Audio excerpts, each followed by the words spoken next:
U.S. hikes tariffs on $200 billion of Chinese goods. China says it will retaliate. President Donald Trump boosted tariffs Friday on more than $200 billion in goods from China in his most dramatic step yet to extract trade concessions, further roiling financial markets and casting a shadow over the global economy.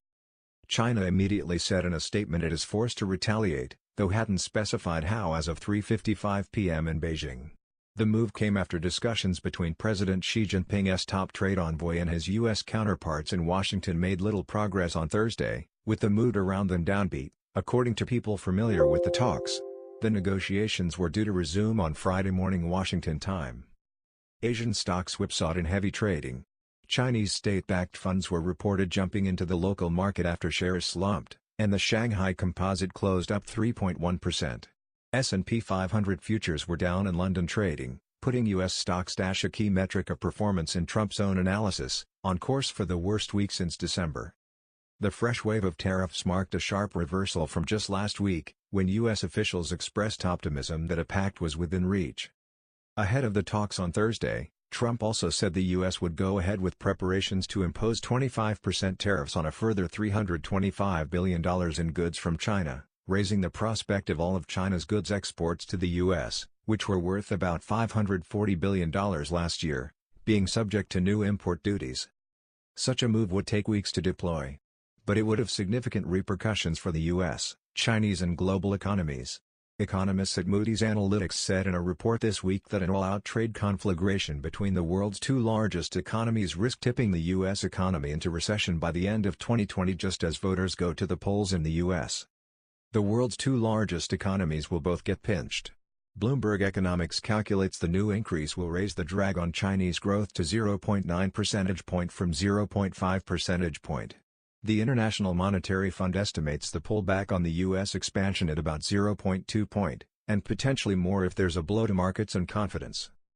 The new tariffs that took effect at 12:01 a.m. Washington time Friday raised from 10% to 25% the duties on more than 5,700 different product categories from China, ranging from cooked vegetables to Christmas lights and high chairs for babies. U.S. officials have said the new duties, introduced on just 5 days' notice, will not apply to goods already on boats headed for American shores. A 25% tariff is already in place on a further $50 billion in imports from China. Some American industries were quick to decry Trump's decision, which will hurt some of his key political constituencies, including farmers and manufacturers. The tariffs will suppress job gains for the industry by as much as 400,000 over 10 years. It will also invite China to hit back at American businesses, farmers, communities, and families, said Kip Heidberg, Vice President of Government Affairs for the Association of Equipment Manufacturers. Meanwhile, talks were expected to continue. Chinese Vice Premier Liu He huddled with U.S. Trade Representative Robert Lighthizer and Treasury Secretary Steven Mnuchin in Washington on Thursday for about 90 minutes of talks before breaking and reconvening later for a working dinner that broke up around 8:40 p.m. Washington time. Though talks are set to resume Friday, some close observers said they were not hopeful for any meaningful breakthroughs. One person familiar with the discussions said that U.S. officials were unsure whether Liu had the authority to make any meaningful commitments.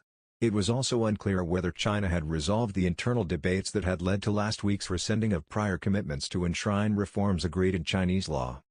Ahead of the latest round of meetings, Liu told Chinese state media he was coming to Washington under pressure but with sincerity and warned that a move to raise tariffs by the U.S. starting Friday was not a solution. Earlier on Thursday, Trump sought to calm U.S. financial markets after he insisted it was still possible to reach a deal this week, even as he reiterated plans to raise tariffs on Chinese goods. Trump, speaking at an event in Washington, also said he may hold a phone call with his Chinese counterpart, Xi. No call between the two leaders had taken place by late Thursday nor had one been scheduled, according to a senior Trump administration official. Read more on the trade war. Here are the numbers on what the new tariffs will affect. What the tariffs on China will do to the U.S. economy. How the trade war has reached a turning point. Quick take.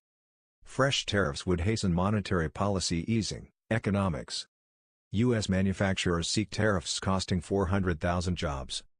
He just wrote me a beautiful letter, I just received it, and I'll probably speak to him by phone, but look, we have two great alternatives. Our country is doing fantastically well, Trump said. Our alternative is an excellent one. It's an alternative I've spoken about for years. We've taken well over $100 billion from China in a year. What Bloomberg's economists say. The trade truce, one of the pillars on which optimism about global growth is based, appears to be crumbling. We'll see how talks in D.C. go on Friday. Assuming there's no speedy resolution and higher tariffs remain in place, forecasts for global growth will be shaded down, with the main blow landing on China and its Asian neighbors. Tom Orlik, chief economist at Bloomberg Economics for the full note, click here. China has disputed the U.S. characterization that the country reneged on prior commitments. But it has also sent its own signals that a deal could take time. There's definitely disappointment and frustration in China, said Juning, deputy director of the National Institute of Financial Research at Tsinghua University in Beijing. We thought we were on a good path of making progress and having a deal. Trade data released Thursday showed the U.S. trade deficit with China decreased to the narrowest in almost 3 years as imports slowed and exports advanced. Strong gross domestic product and jobs numbers in recent weeks have also emboldened Trump. When people looked at the economic numbers, they were shocked. When they look at the import-export numbers, they were shocked, Trump said Thursday. Try looking at all of the tariffs that China's been paying us for the last 8 months. Billions and billions of dollars.